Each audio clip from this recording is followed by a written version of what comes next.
to my channel, Only the Prepared Will Survive. Last year I had an opportunity of a lifetime to ride on a carrier with my son, who was assigned to the USS Stennis, a dependence cruise that was exactly a year ago, almost to the day, CVN 74. This is part of the Nimitz class carriers, and this thing was deployed, I think it was in 1993, and we were riding it because it was going back to have the nuclear reactors changed out. It's about a 20-year life.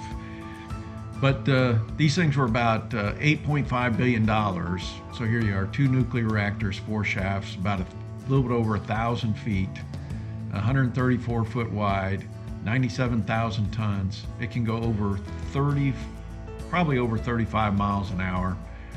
Ship's company, 3,200, Air Wing, 1,500, and another 500. So you add that up, that's 2,000. That's 5,200 people. Aircraft around 60 plus. There's a number of Nimitz class carriers in here, and now they're just starting to do the Gerald Ford class.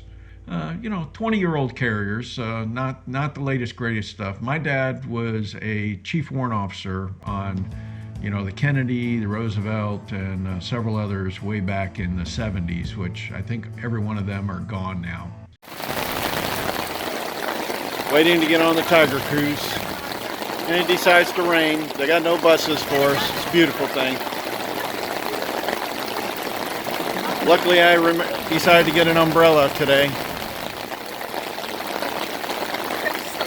Everybody's getting soaked though.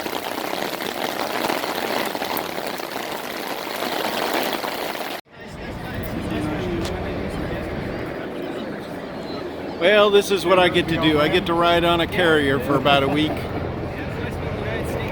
It's the USS Stennis. That's pretty sweet. I've been on some of the older carriers, but I haven't been on the newer generation ones.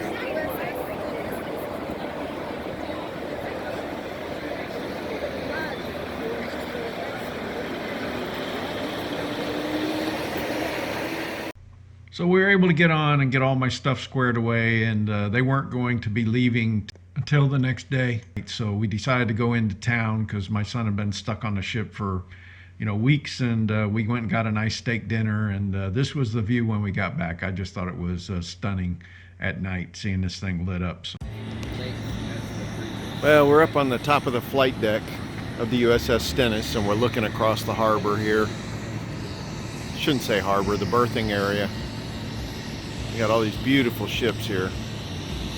Then we come around this way and you can see the flight deck.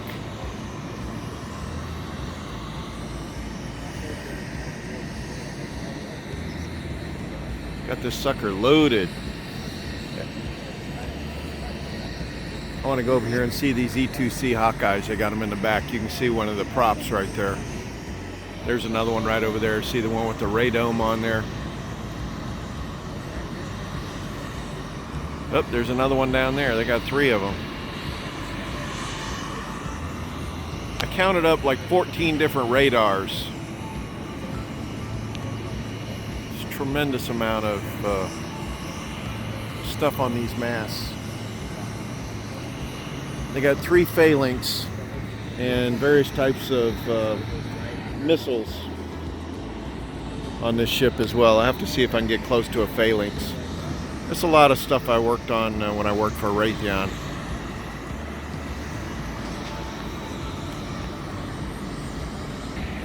The ship across from us, this thing actually can sink like 20 feet down in the back, and they can bring boats and things in the back. It's pretty cool. It looks like it's going through a cleanup right now. It's an E2C Hawkeye. It's got like a massive radar. It can fly cover over the whole fleet. They can look out for miles and miles and miles with this thing. Look at how the wings fold up on this, and look at the massive props on this.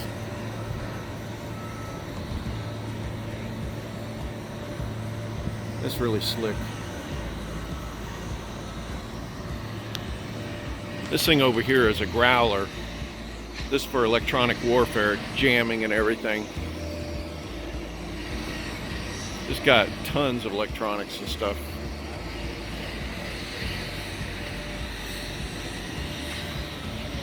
It's not a, doesn't have any weapon systems or anything.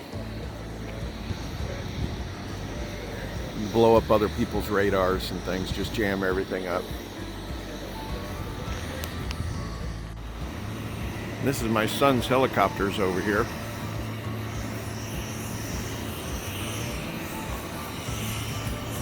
It's all search and rescue. It's lifesavers for the pilots.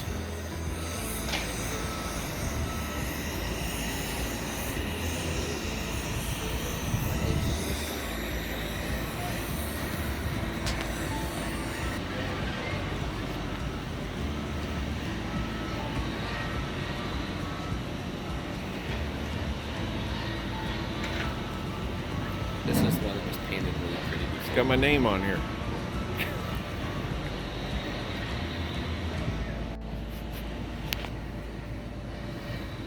It's pretty slick. No creature comforts in these things. Look at all the controls.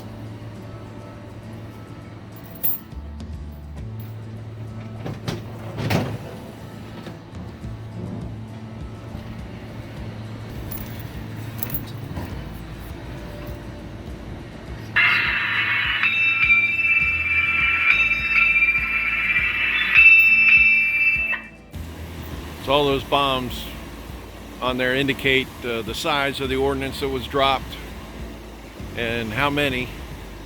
Let's go with this other one. And this one would indicate they had 3 500-pounders and 1,000-pound bomb.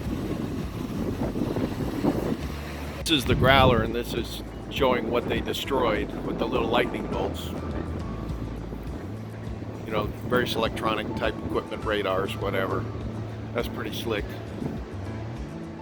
So this is a phalanx system. It's a Gatling gun. It just shoots gobs and gobs of lead out, any target that's coming out. And then those are missile launchers right next. And then we're standing right next to 40 millimeter.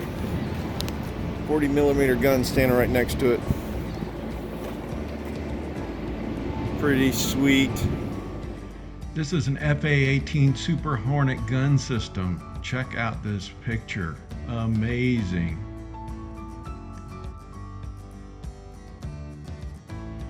Well, we're finally underway and got an escort. He's filming us back, see that?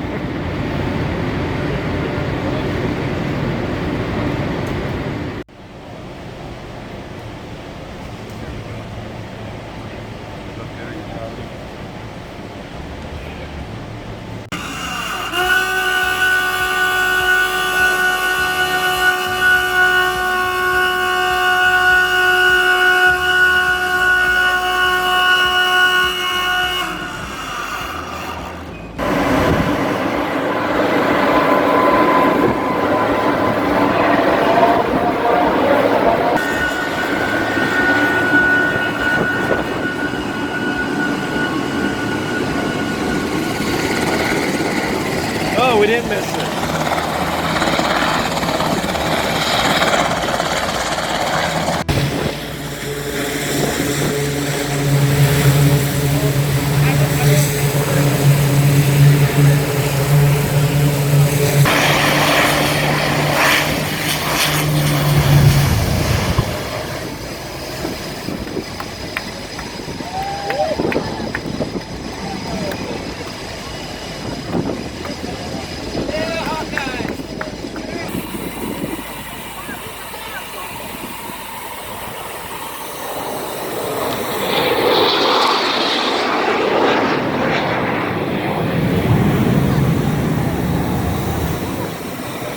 How about a little super slow-mo from my cell phone?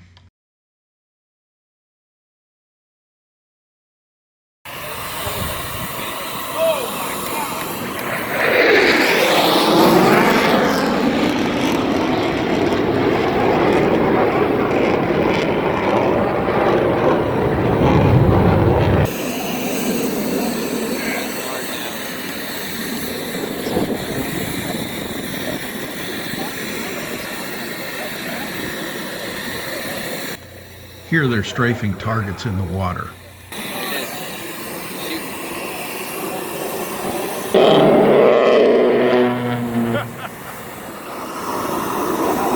Sounds like the warthog.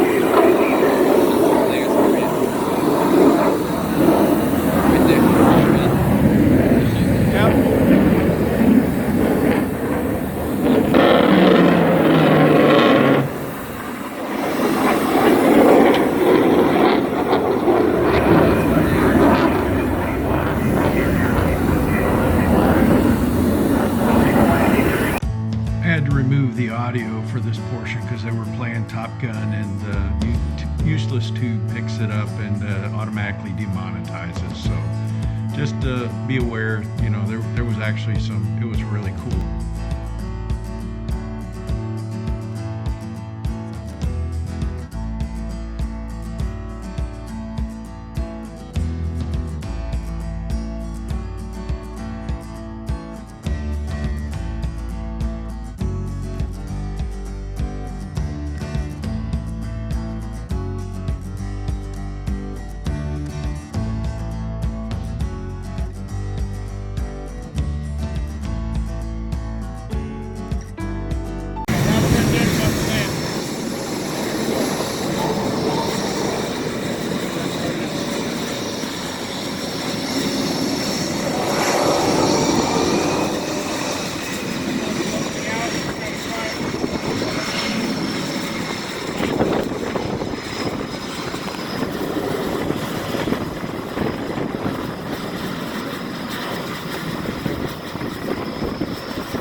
Into the wind. It feels like it's about 50 miles an hour out here, so it's really hard to hold the camera steady.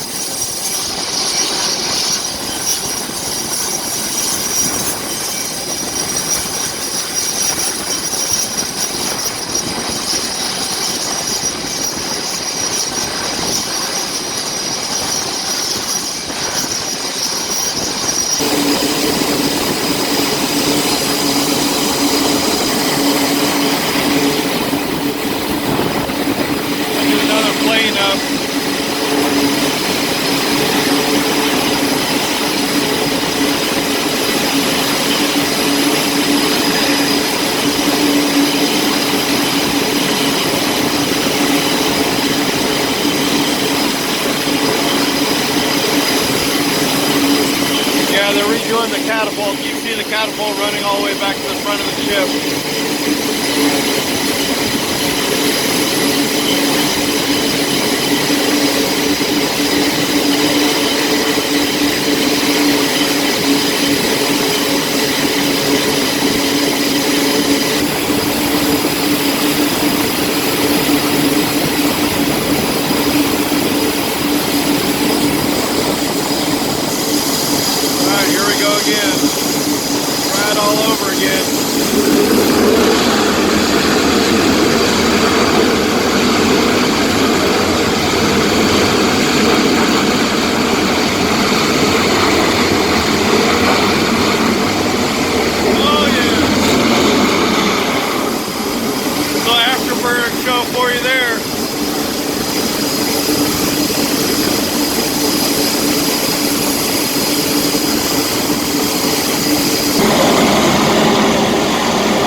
off the back of the ship.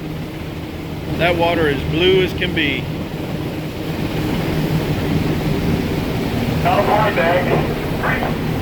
Alright, we're about to do a full speed run. So this is like the pre part. We're just doing a little turn right now. And we're run by 2 nuclear generators, each capable of probably 8 megawatts each. They can't just give full throttle immediately. It takes like 8 minutes or so to spin this thing up. So this will be kind of interesting as we get going. But we're probably going about 15 miles an hour right now.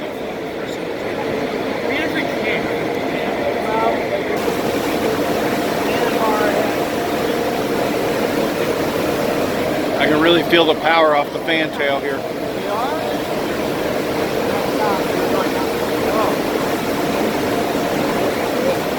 4 20-foot blades, or 20-foot props.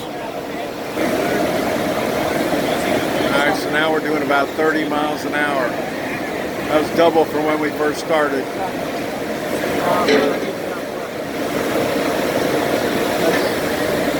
So full speed run, we're about 32 miles an hour right now.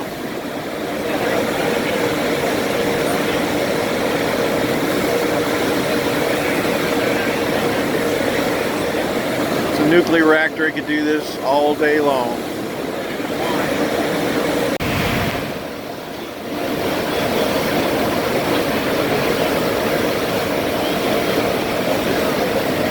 He's got the thing cranked up even more now.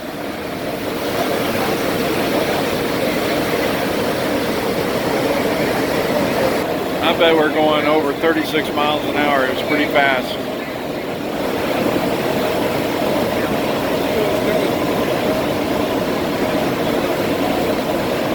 Hard to believe a carrier this big can go this fast. This is reverse now. Yeah, this is the reverse.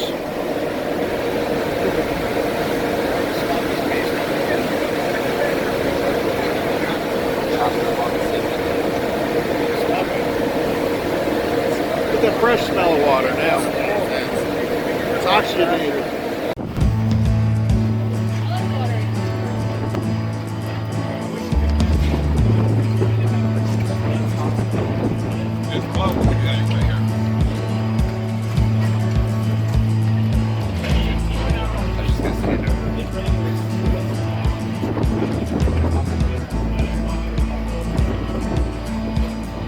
Look at this, Johnny. I had it. I got bumped.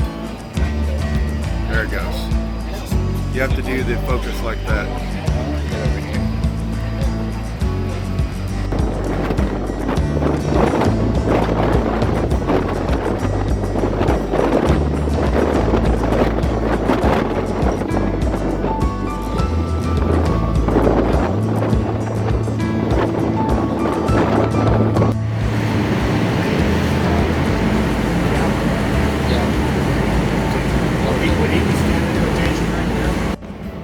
So we're coming into port and they've got all the sailors up top, so you can only be up top if you're in the full dress whites.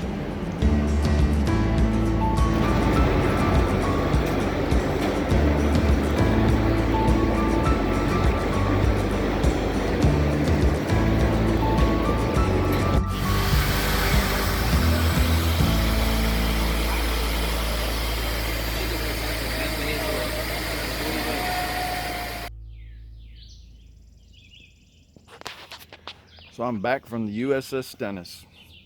What a great trip.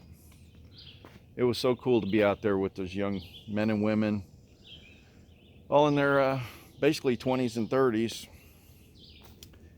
It was amazing the job that they can do. The air show was amazing. I still can't believe I got to be about 30 feet away from where an F-18 was landing. That was incredible. As I was doing this last editing and putting that last bit after I had gotten back and just listening to the quiet, and that's one of the reasons why I moved where I did. Even where I lived in west coast of Florida, it was just loud. Everything was loud. Even in the morning when I was going to work, even though dark 30, it was like the Indy 500 starting up. It was just loud. Where I'm at, it is just quiet and peaceful.